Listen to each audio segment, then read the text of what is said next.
사랑하는 성도 여러분, 지난밤 평안하셨습니까? 오늘 아침 묵상으로 또 하루를 시작합니다. 오늘은 욥기 30장 후반부 말씀, 제가 24절 요절로 한 절만 읽겠습니다. 그러나 사람이 넘어질 때에 어찌 손을 펴지 아니하며 재앙을 당할 때에 어찌 도움을 부르짖지 아니하리이까. 그러나 사람이 넘어질 때에 어찌 손을 펴지 아니하며 재앙을 당할 때에 어찌 도움을 부르짖지 아니하리이까. 30장은 그러나 이제는 이라는 말로 시작을 합니다. 29장에 과거에 하나님이 나에게 베푸셨던 이러이러한 축복과 이러이러한 행복을 내가 누리고 살았습니다.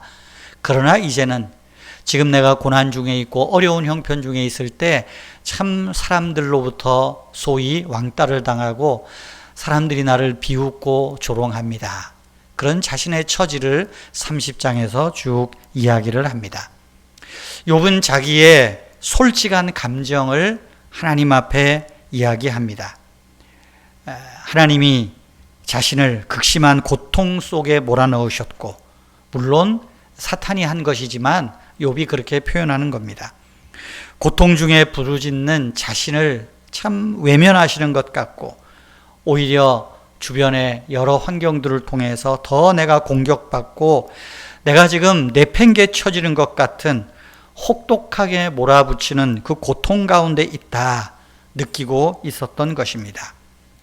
욥은 그런 고통 속에서 하나님께 도움을 구하고 부르짖었지만 자신이 기다리는 응답이 오기는커녕 도리어 화와 어두움과 환난이 더 크게 몰려오고 있다.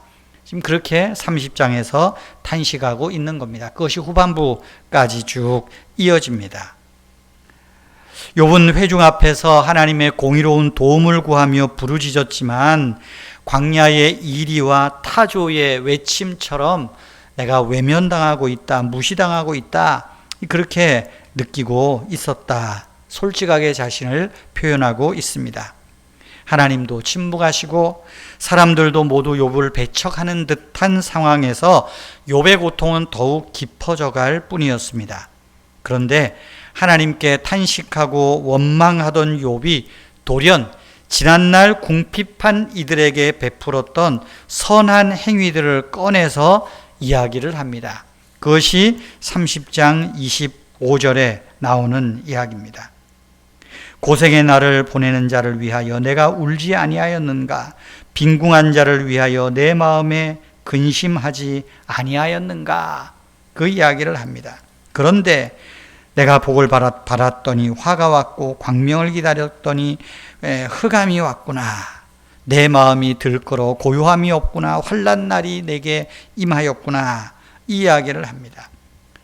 왜 욥이 돌연 25절에서 자기가 과거에 그 고생의 날을 지나는 자들, 빈궁한 자를 위하여 했던 그 마음들을 지금 꺼내서 이야기할까요? 왜 하나님께 이런 말을 할까요?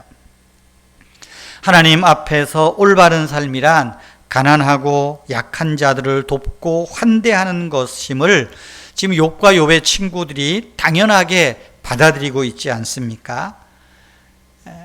만약에 그렇게만 따지면 욥의 친구들이 인과 응보, 네가 행한 대로 지금 벌을 받고 있는 거야, 그 말에 맞지 않는다, 그 말을 에둘러서 하는 겁니다.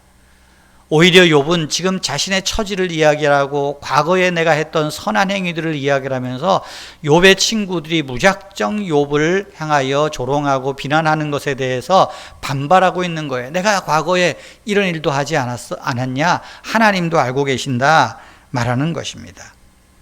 욥은 지금 자신의 고난 속에서 지난날에 믿음으로 행했던 선한 일을 하나님께 또 친구들에게 상기시키는 듯 합니다. 자신에게 닥친 고통을 풀어주시기를 간구하면서 자신이 고난받은 사람들과 함께 울었고 궁핍한 이들과 함께 아파했음을 말하면서 하나님께 선을 베풀어 달라고, 고난을 좀 그치게 해달라고 호소하고 있는 것입니다. 여러분, 우리는 어떻습니까? 우리가 선을 행하고 하나님 앞에서 의를 지키면서 우리가 행한 대로 돌아오지 않는다고 느낄 때가 얼마나 많습니까? 하나님뿐 아니라 아무도 내 고통에 귀 기울이지 않는 것 같아 속이 상할 때는 또 얼마나 많았습니까? 고난 중에 울어야 한다면 여러분, 하나님 앞에서 울 수 있는 것, 그것도 복입니다. 하나님께 억울하고 답답한 마음을 하소연할 수 있는 것, 여러분, 그것도 복이라는 것을 우리는 기억할 필요가 있습니다. 깊은 고난과 외로움 속에서도 침묵하시는 듯 하나님을 향해 울부짖었고 답답해했던, 또 하소연했던 욥을 생각하고 우리가 한번 힘을 내봅시다. 여러분, 고난 중에 있습니까? 왜 하나님이 내 기도를, 내 아픔에서 건져주지 않는다고, 내 기도를 들어주지 않는다고 지금 이 답답한 마음에 쌓여 있습니까? 여러분, 그럴 때도 욥처럼 하나님 앞에 지금 내가 이렇다고 내 형편을 이야기하는 것, 하나님 앞에서 울 수 있는 것도 복이라는 사실을 우리가 기억할 필요가 있습니다. 왜 그렇습니까? 고난의 용광로 속에서 내가 지금 고통을 당하는 듯 하여도 하나님은 우리가 있는 그 고난의 용광로 온도계에서 눈을 떼지 않고 계신다는 것입니다. 고난의 그 용광로 온도계, 여기까지는 버틸 수 있어. 그래서 우리 하나님의 눈은 그 온도계, 그 눈금에서 눈을 떼고 있지 않다는 거예요. 왜 그렇습니까? 하나님이 우리를 더욱 존귀하게 단련하고 계시기 때문임을 우리가 믿읍시다. 내가 행한 의를, 나의 믿음을 기뻐하시는 하나님이 우리를 외면하시는 듯하지만 결코 외면하지 않습니다. 더 큰 은혜로, 더 큰 축복으로 지금 하나님께서 내가 받을 복을 셈하고 계신다는 것을, 쌓아두고 계신다는 것을 우리가 믿고 이 시간들, 어려움의 시간들 좀 견뎌내면 좋겠습니다.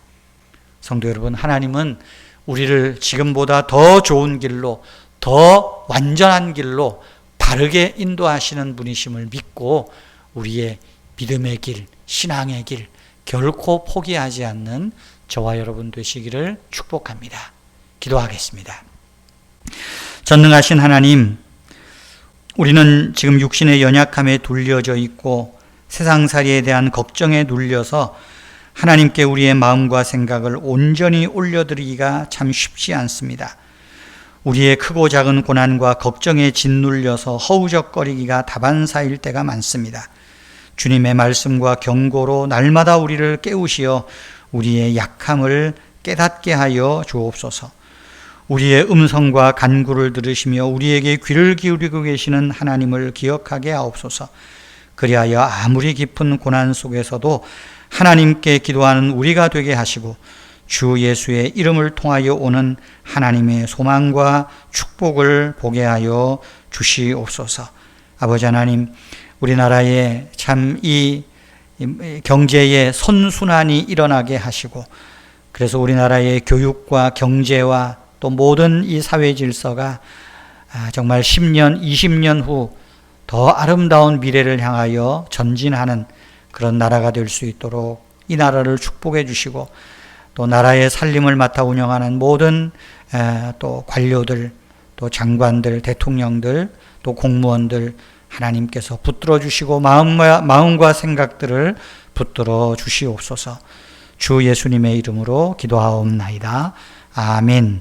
우리나라와 또 우리 지방 정부들 위해서 기도하시기를 바랍니다.